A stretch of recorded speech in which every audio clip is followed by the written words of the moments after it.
James 4:1. Loab is up early one morning, leaning against the balcony railing, when suddenly a piece of fabric appears out of nowhere underneath him.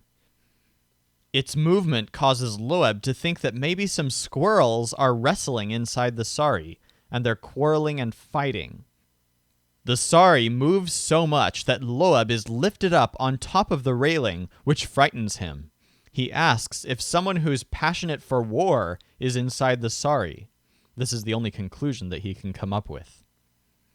What causes quarrels and what causes fights among you? Is it not this, that your passions are at war within you? James 4:2. This story has 3 parts. First, when Loab gets inside the bedroom, he compares the sari to his own blanket on his bed. Suddenly, he decides that he'd like to replace the blanket with the sari. He desires to have the sari. But it keeps moving and he can't catch it. So he sits down on it, and suddenly it stops moving. This freaks Loab out. Oh no! I've murdered the squirrels who were fighting in there. Second, as soon as he says that, though, it starts moving again. Now Loab is jealous of whoever is in the sari.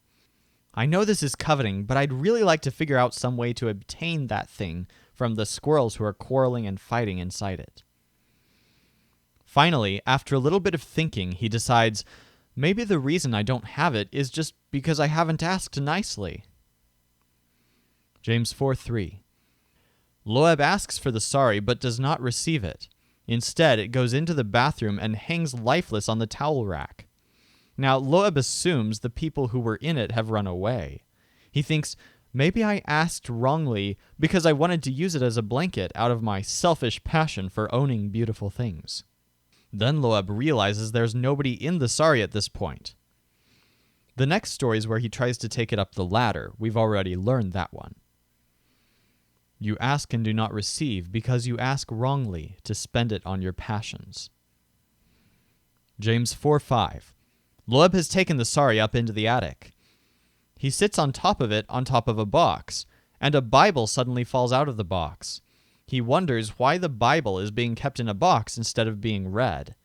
He says to himself, I suppose there's no purpose of keeping scripture around if it's just locked away in a box.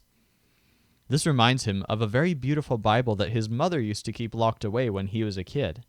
He used to be jealous whenever his mother got the Bible out, but wouldn't let him touch it.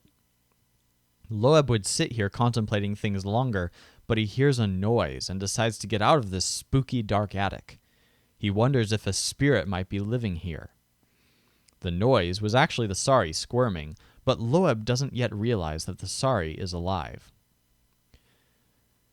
James 4:6. As you know, we've been making Loab sit on a couple different things in various situations. The sari is nice and soft, so it's the most comfortable of the objects for him to sit on. Also, now in the toy room, he gets to sit on the sari on top of the teddy bear, which he thinks is even more gracious. It may not be nice for the teddy bear, but Loab never liked that teddy bear anyway. He always thought that it had a conceited look on its face. That's how Loab justifies sitting on the teddy bear. Loab tells the teddy bear, God opposes you, the proud, but gives grace to me, the humble. James 4:7. Loab always dreads going down that slippery spiral staircase. He's particularly scared today because he's afraid the sari will make him slip or trip. But finally he convinces himself to submit to his duties and go down. But just as he does, the sari snags on the railing, tripping Loab and almost pulling him down the stairs. Frightened, Loab tries to resist the sari, pushing it away from himself and sending it sliding down the rail, but then he ends up tumbling down the stairs after it.